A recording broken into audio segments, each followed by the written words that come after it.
Good morning, Rhode Island. It is fabulous to be back. In my opening words, I'd like to say something profound. We just went through a very high level of turmoil in Congress. What we get to do here at the local, state level is going to put America back on its feet in a very significant way. And what I'd like to do today is to stitch together for you human health, the built environment, and the next economy. They all tie together. If people can't walk, they cannot have health. We have the insight from our years of experience to bring back that health, and that's what my presentation will be about. So I'd like to start by telling stories. I'm a storyteller. A gentleman standing in the left panel perhaps imagines his community should act like what he sees, where people know one another, they go out, they have great main streets, it's a prosperous town, and so on. And we all wish that, but that gentleman is standing in La La Land. That's Disney World. The real world, because we took our eyes off of the prize, became something much different. We spend more time in the car than we would like to. We rush our child or grandchild across the street. We look out on some of the suburban mess and we're not proud of it. And yet it's 80% of the built America.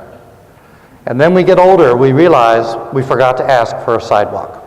It's not up to our cities to provide them, we have to ask, because cities are always being lobbied by those who would prefer not to put them in. We have to ask for them. I think it's important to point out that I can go to any city in America and see scenes like this. This is where I worked for 16 years when I was in the Florida Department of Transportation. Every year another person would lose their life here, but the very sad thing is college students had to own a car just to get across this street. This is Tallahassee, Florida. That road would actually work better with 2 fewer lanes. It would move more cars, but our engineers have always been thinking bigger always wins, and it doesn't. It almost always loses. To make my point, you may not be able to guess where this is. I know it'll surprise you. Notice the sign says, walk. The bike lanes say bike, but nobody is doing it. Most people are sitting for 20 minutes to get through this one intersection. This is the final approach to a high school in Maui. Think about that. What have we done to ourselves? How do we get out of that mess? And so I like to say it's this conference, it's each of you in this room that are going to start to figure out the pieces, stitch them together, and bring back the real America. It's time. And I also like to plant a few seeds in this presentation that every future dollar that we spend in transportation has to increase land value. It can never subtract. We can't afford that. One might say we never could have afforded it, but we got ourselves into the pickle that we're in. We bring back main streets. We bring back places in our own neighborhoods that have value and character and worth. And we do that by understanding the language and stitching it together. So speaking of language, all 5 of these people are doing exactly the same thing. Study for a moment what they're doing, and then give me a word. What are they doing?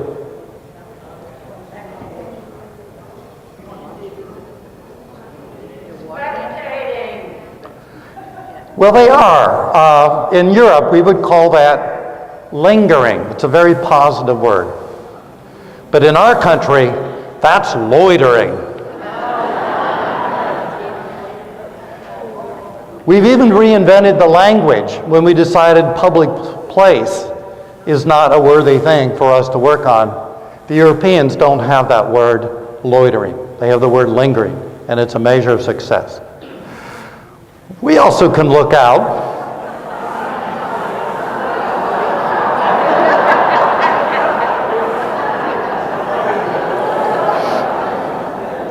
Enough said. So let's talk about who are the best designers of cities and how do they do it. Key West, Florida. The 20% of the landmass that you see here was built by which designers? Which designers laid out and built Key West? Pirates.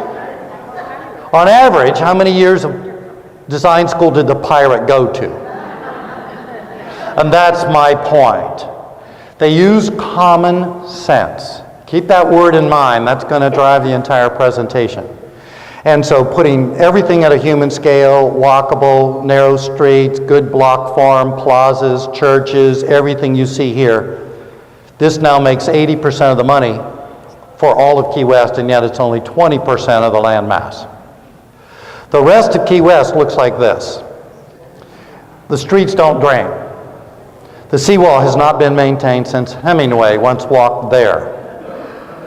What are you going to do if you get off of this bus? Best bet, swim to Cuba. And what in the world does that arrow mean anyway?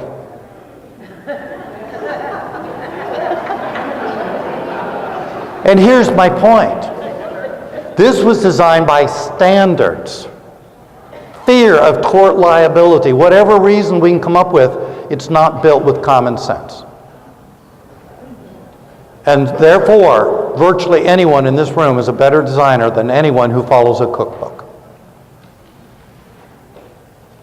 And we'll talk about that. Well, we have to keep in mind some of the trends in our country, and by the way, the current and future trends are powerful. They're leaning in the right direction. People once fled cities for their health. They truly did. Today, and as of 30 years ago, they're coming back to cities because cities are healthier places, and they always will be from here on out. And so wherever we want to say it all began, the point is it's all built around transportation. Always cities were designed around whatever the transportation of choice at the time. Walking, aided later by a donkey, a horse, a mule, later by a trolley, a tram, a canal, anything. And today, it's still true. We're going to get back modern transit. We're going to get back walking, bicycling, and they will continue to allow us to figure out how to invest in our cities. Now, there's been 60 years where that wasn't true. And those 60 years did a heck of a lot of damage. And now we get in the prime years of our lives to make it work because we know the alternative has not been working. So if you want a scene like this in your town, if you want more jobs, if you want greater health, then this is what you want. And it should be natural. And this is Madison, Wisconsin, a very cold city, but they started working on walkability and active transportation 30 years ago, and this is the payout. The good news is there's a paradigm shift.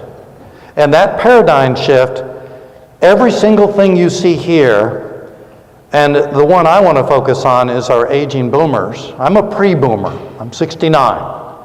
But all of us who are entering this era of our lives are not going to want to drive as much. We still want to drive.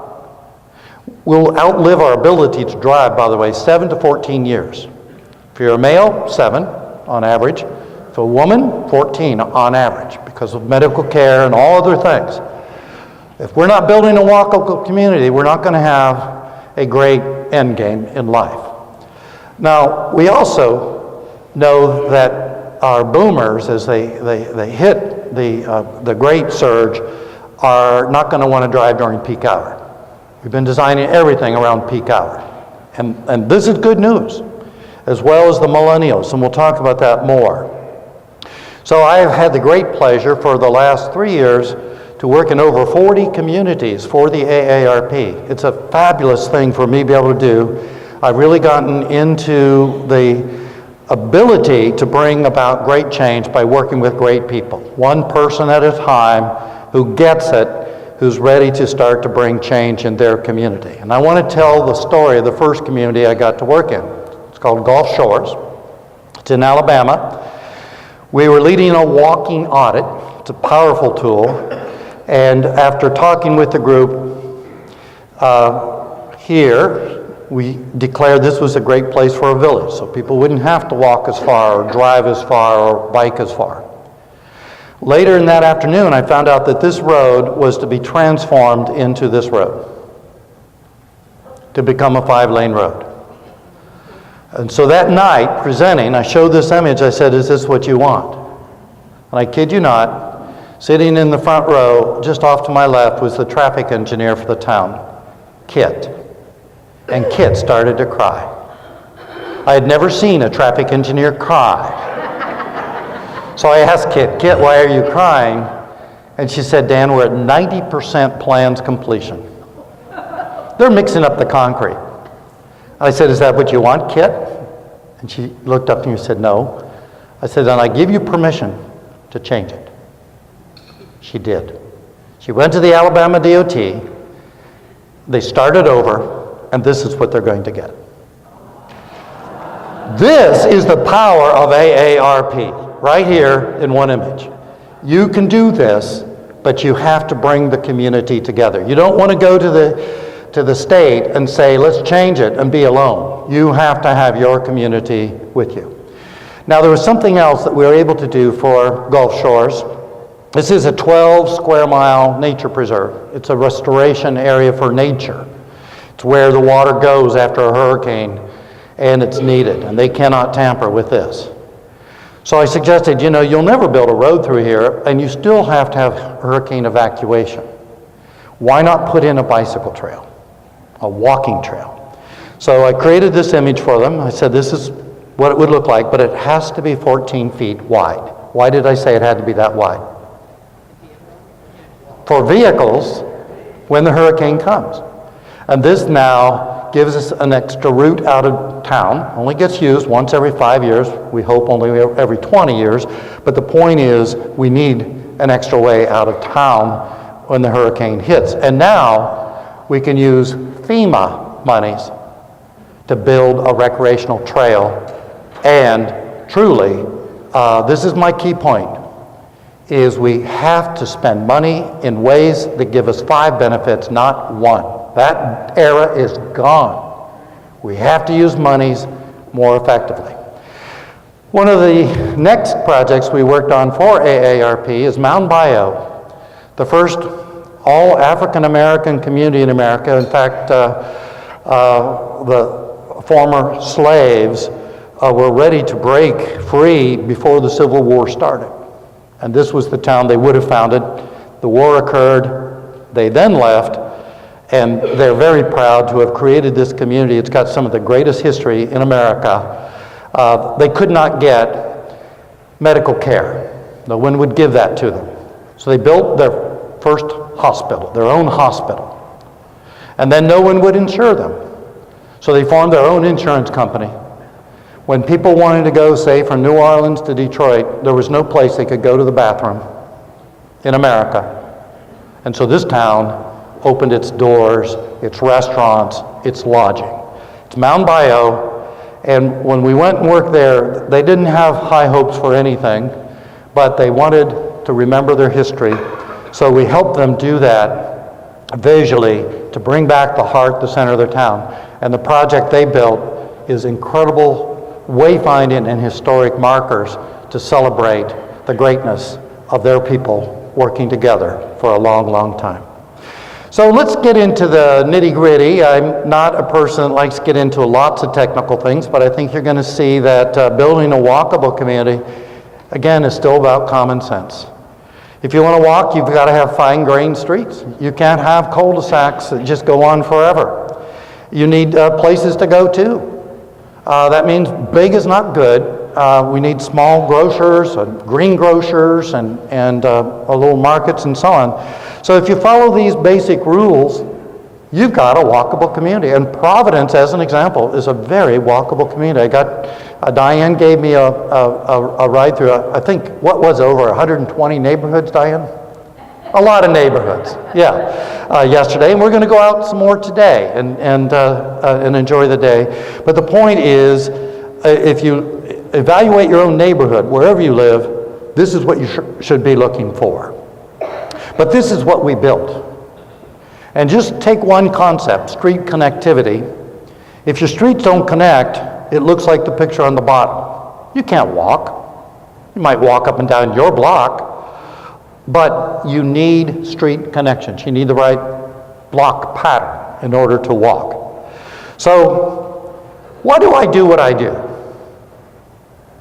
I started when I was 20 years old. I read the last great writing of John Steinbeck, Travels with Charlie. The story of he and his pet dog, Charlie, Poodle, who John knew he was dying. He was about 65, I believe, and knew he wouldn't live more than 2 more years. So he wanted to reconnect with his America. It was what he wrote at the end of that book that has always stayed with me and changed the course of my life. He basically said, America is out of sync with its values. We say we're for children, we're for beauty, we're for aesthetics, whatever it is, and we're not doing that. So when we look out our car windows and see this, we realize we've got misplaced values. We're really building for speed, for efficiency, for one thing to move.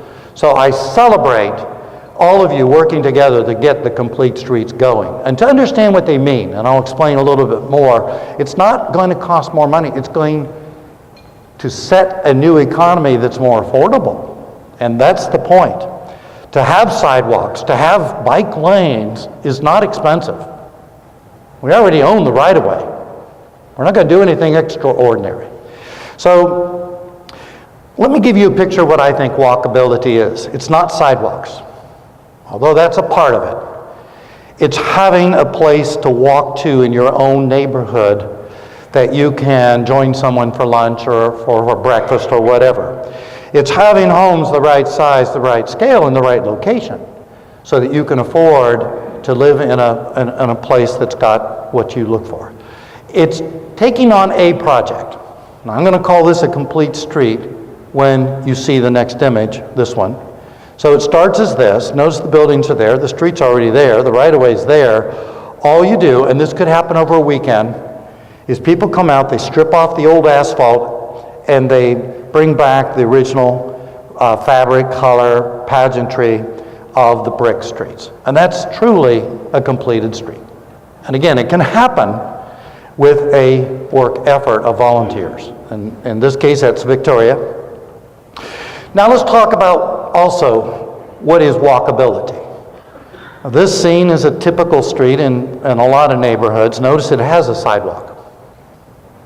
Is it walkable? I would be the first to say, heavens no. The sidewalk is immaterial here. Maybe the block's only 500 feet long, and who's going to be watching over you? And now this street meets the needs of the fire service, meets the needs of the engineer, the town planner. Everyone who plays their role says, I'll sign off on this. But it's not walkable, it's not livable, it's not healthy. Therefore, it's not sustainable. So let me show you what I think a walkable neighborhood would look like. Now notice here, the street's about the same width. The parking, for the most part, on the street. There also happens to be an alleyway and a pleasant set of porches. This is very walkable because people are watching over everybody, right? So really important that we understand that today many communities cannot build this. Because we got one profession or another will say that street's not wide enough, or we have to have 2 off-street parking spaces per house. And if that's what we want, that's what we get. But if we don't want that, we have to decide what is walkable, and maybe having alleys is not such a bad idea as long as we design them correctly. So I'm going to show you a few visuals. Brattleboro, Vermont, where I'll be working for the AARP later this year, wanted a gateway. They wanted people who got off of the freeway to stay, to spend money. They wanted the jobs that would come by creating place. And so we gave them a visual. And now there's some new tools here, and you may not want all of them. You may not want any of them. This is a roundabout. It's not a rotary. It's not a circle. It's a roundabout. It's a very different tool. It will save 90% of all crashes from ever occurring. It'll move 30% more traffic. It acts as a gateway. It slows everyone down, and there's head-out angle parking. Now, both of those are new tools, but they both work in the right location when people are ready for them. Or in a Canadian city, I do a lot of work in Canada. This is not what people want. This is built for the car. It's the strip. It's the suburb. This is what they want. And as people work together and they empower their counselors and their developers, then this gets built. Or this. It's the same town, just looking the other direction. There's a dead mall here. And as we look at it, we realize you start with the street. The completing the street sets the stage for everything you're about to see. And again, this is where the dollar return comes in. You don't spend a lot of money to fix a street, but you spend some. That's the public side. That's the public investment. And you green it up. You create a sense of place. You slow down traffic. And then in time, you get the evolution where now you have the streets with buildings that watch over them. We have many destinations. You can live here, shop here, work here, whatever, but it's now getting back to the original notion, the concept of what community is all about. Again, these are all up in northern Ontario, places where I was just working last week. And again, I think you can see going from a car focus to a people focus. And in this case, we can move 30% more traffic. That's the point. A complete street always serves multiple purposes. Or here, it's a main street that's kind of drab, but in the future will look more like this. Or Chincoteague in the eastern shore of Virginia, where the ponies live, they're not able to hold on to their tourists. They see how ugly the town is, and they go to see the ponies, but then they head right out of Dodge. They don't want to be there a minute longer, but if they just make this transformation, think of how many people would spend the night, spend more money, and help Chincoteague as a city come alive. This is bringing me up to your role and our relevance. Aging in place is simply no more than finding where we want to live and then making it successful. This is the place my wife and I chose to move to. It's Port Townsend, Washington, just like almost anywhere in Rhode Island, same size, same scale. We moved there because we wanted to get rid of our car, and we did. And so these are the scenes that are very ordinary in Port Townsend, and this is what I feel when I go to places like Newport, places I'm familiar with, and truly bring back what we want. And keeping in mind, it's the street. The street is the river of life, but if we strip it of life, it's the river of death. It's just that simple.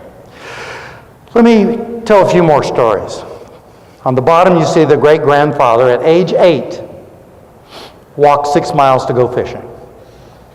The grandfather, the great-grandfather was first. The grandfather, Jack, walked a mile.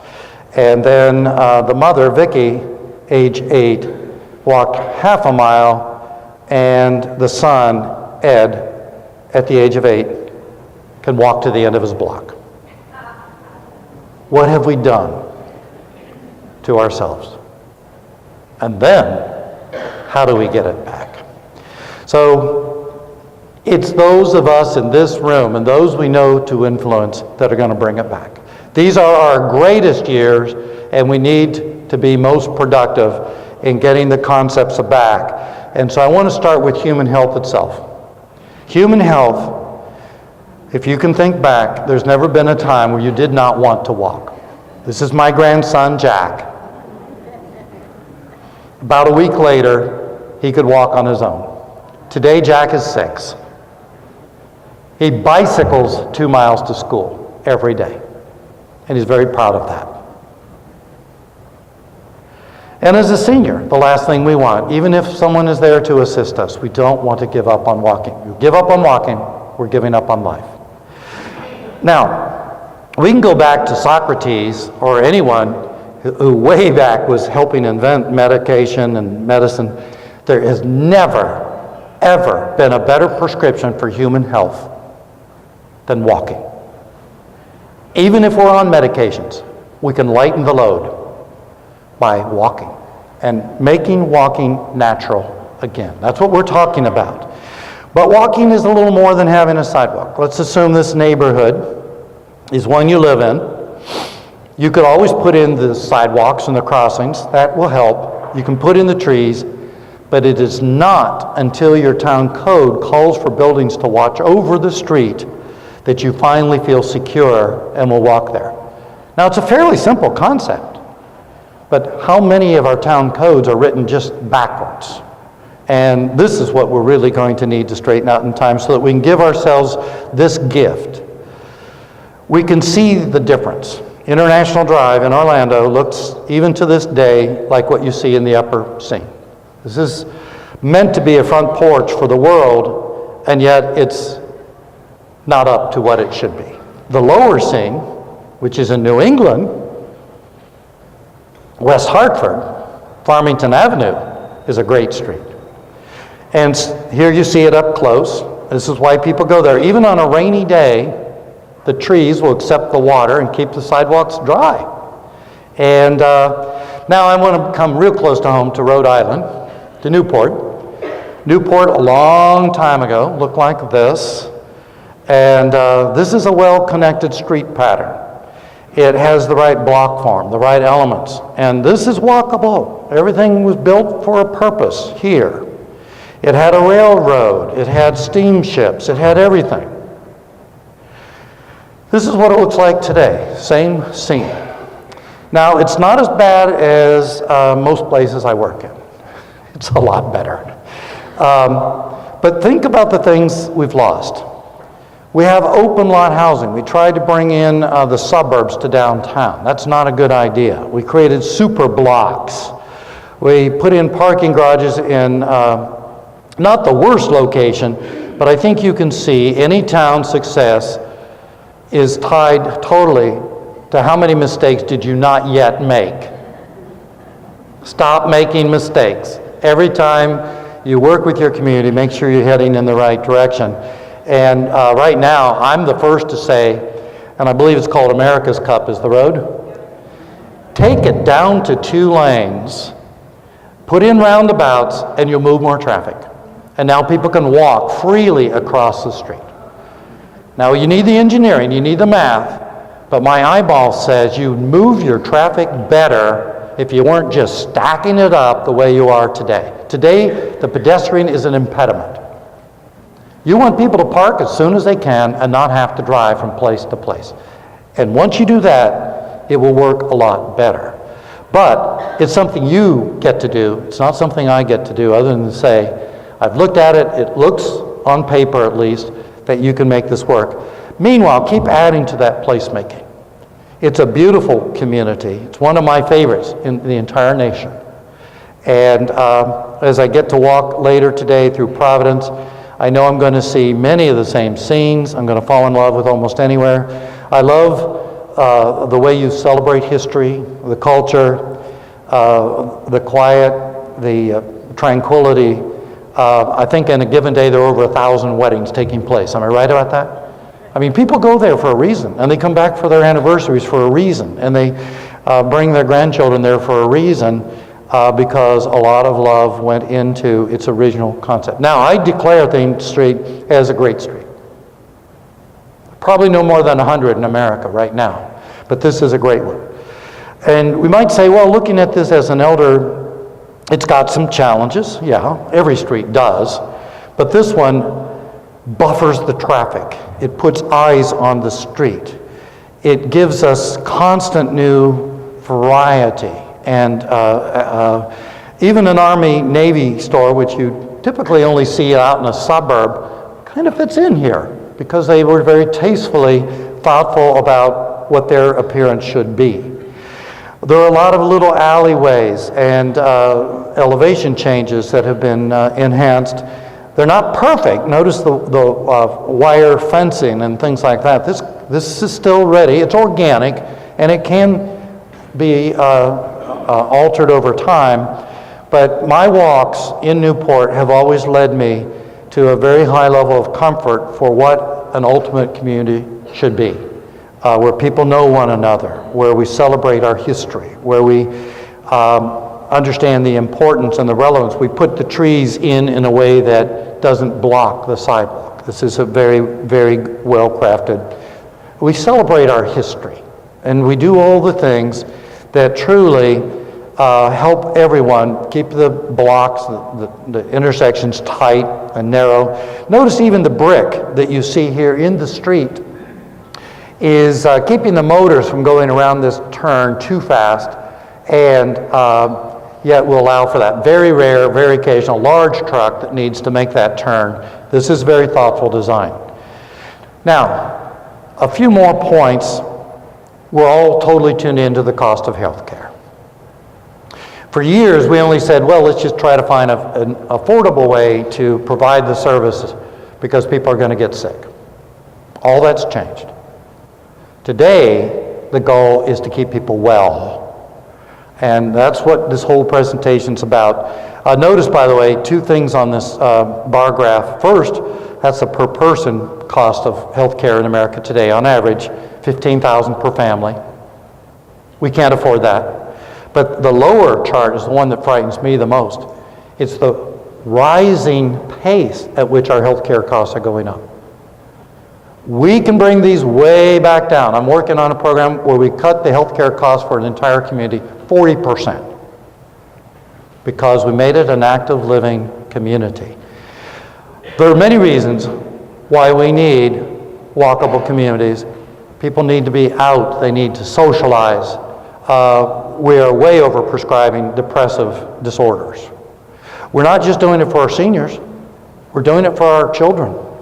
There's never been a society in the course of human history that's pumped more pills into children than what we're doing today. So what we do for our elders, we're also doing for our own youth, our own children. And so as I show these things, and we prescribe and work in getting a community together for our elders, that we're working for all people of all time. In Vernon, British Columbia, I go there to photograph, and this is a very common thing. Elders who are walking very long distances because we put the shopping near them.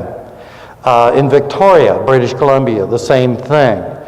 In Charlotte, in town after town after town, when we start to design for seniors, we're accommodating all people, all times, and we're pumping a new economy. This is my town, Port Townsend, Washington. And one of the reasons we live here, it's got the largest farmers market per capita of any place in the nation. We love access to good food.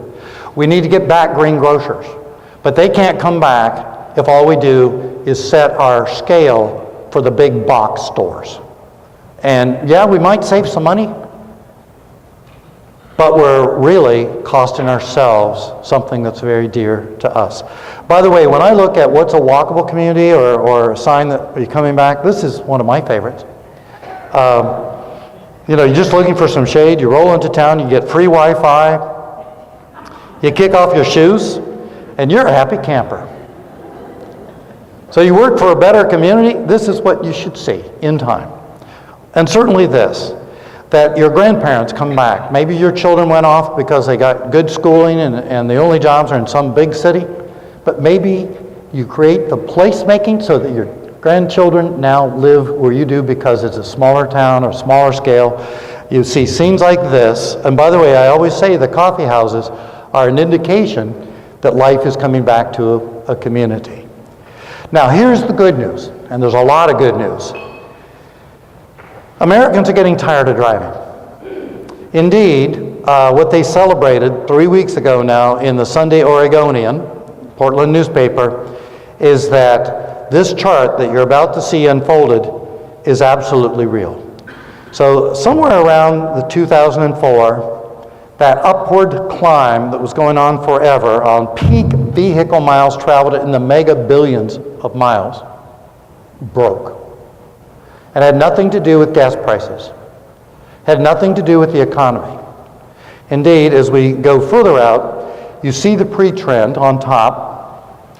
You also see the 1987 trend. Something was starting as far back as 1987. And then you see the 2004 trend. It was already coming down.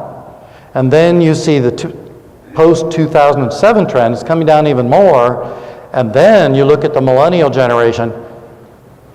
The desire to drive is plummeting. And the youngest people among us are the first to say, I'm not going to get a driver's license until later. And they don't. They'd rather tweet than drive. And we know that.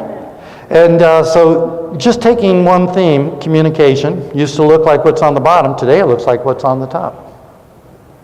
And instead of hanging out like we did in the 80s, these people are probably just tweeting one another, right? They're sitting there, but they're having fun doing it. We've changed. And here's some more of the good news. We can't even come close to afford to just trying to pave our way out of this. Indeed, during our most prosperous years, 20 full years, we could only add 2% to the road stock. That's all the money or land we had. We grew our demand to drive 5 times faster than the population. Those were the silly years. Those were crazy years. Today, for the next 20 years, if we could build all that money would allow us to build, we wouldn't even hit 1% in 20 years. The land's not there. The costs are extraordinary, and they're going up. So don't build more of the same. Don't do the same thing you were doing. Go for a new economy, build place. And as we build place, we bring back the jobs. And as we build place, we make money. This is the street on the right. My friend Linda Polanski bought an entire building, a hotel, 40 shops with $150,000 down. She worked with the city. They turned the street into place. By the end of the year, she's worth $15 million off of a $150,000 investment. So she bought the next block. And at the end of that year, that street looked like this. Now she's worth $30 million off of a $150,000 investment. So she bought the next block. Do you see where I'm going with this, folks?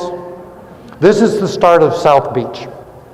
Linda had the perfect timing and perfect knowledge of what people wanted before anyone else.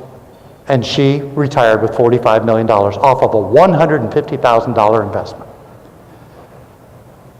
Now, we all can't do that well, but with good leadership in any community, you can do this well. This is West Palm Beach. Mayor Nancy Graham realized that the last people that had any money had left town. The drug dealers were still there. The prostitutes were still there. Gunfights would occur almost every night on these streets. She pulled together a charrette. It's an interactive workshop. I got to be part of it.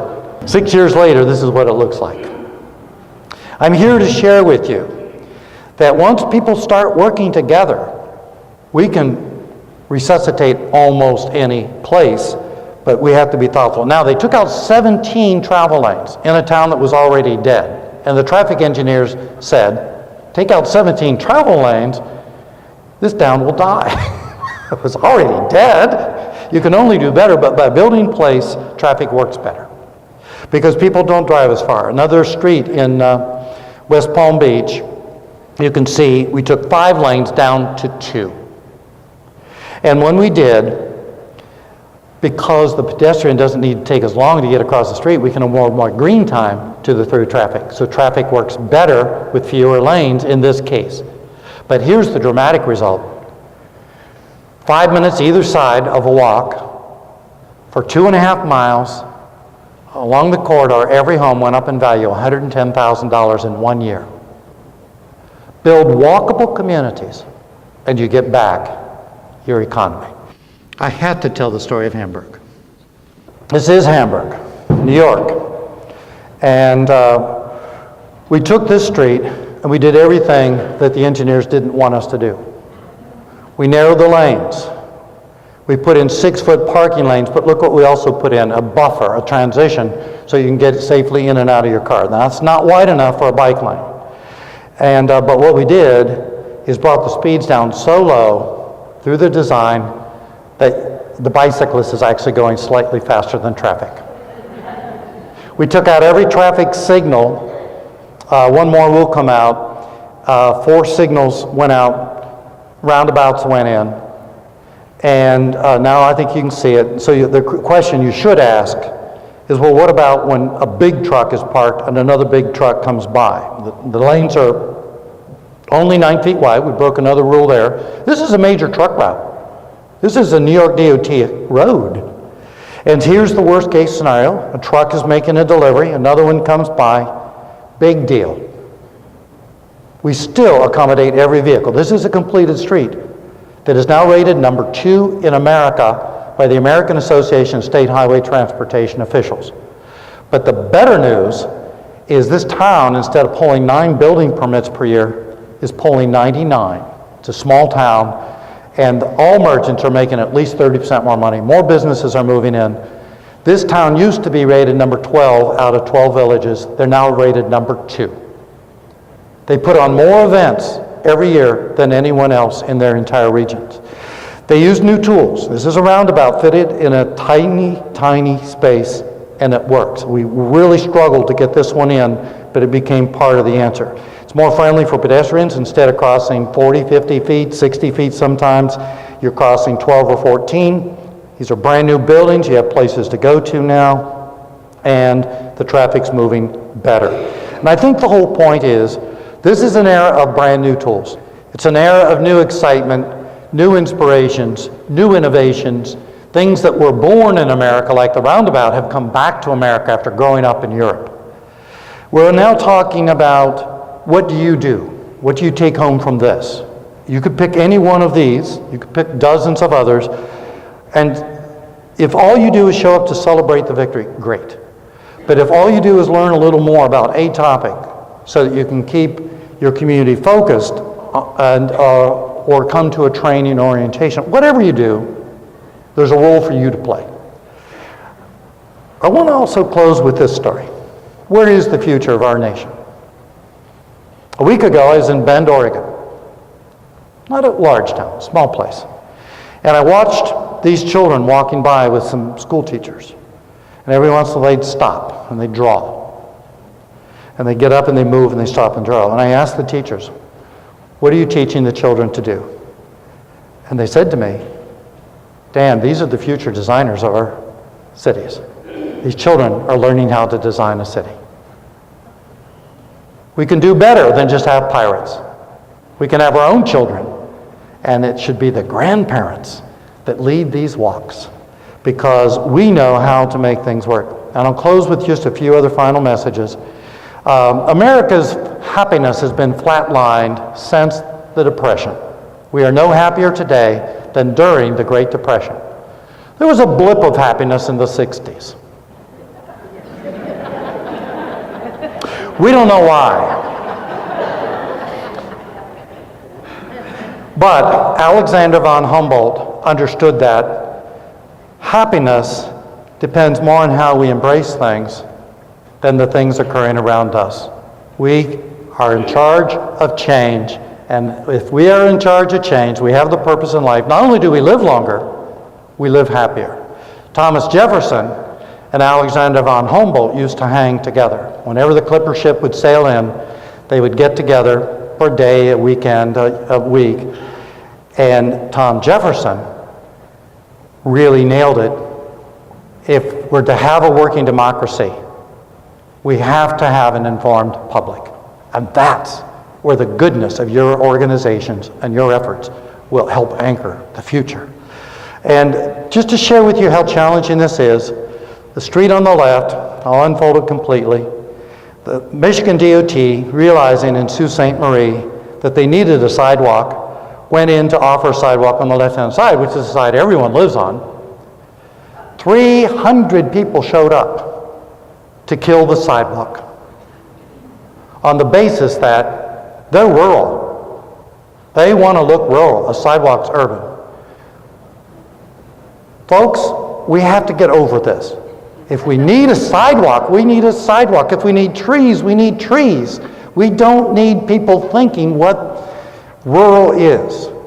Rural is urban in a better form, but protecting and preserving nature because we build to the right form. That means we use a more elaborate process. Again, we refer to the concept of a charrette. That's how we get people from very uncommon backgrounds to come together. And I'll finish with this story. The gentleman leaning over the table, when we put together this workshop, came to me and said, Dan, I want to oppose this project. And I said, well, Terry, we don't give speeches. Join the table. Work with your friends and neighbors. And he did. He turned out to be the one who presented for his table.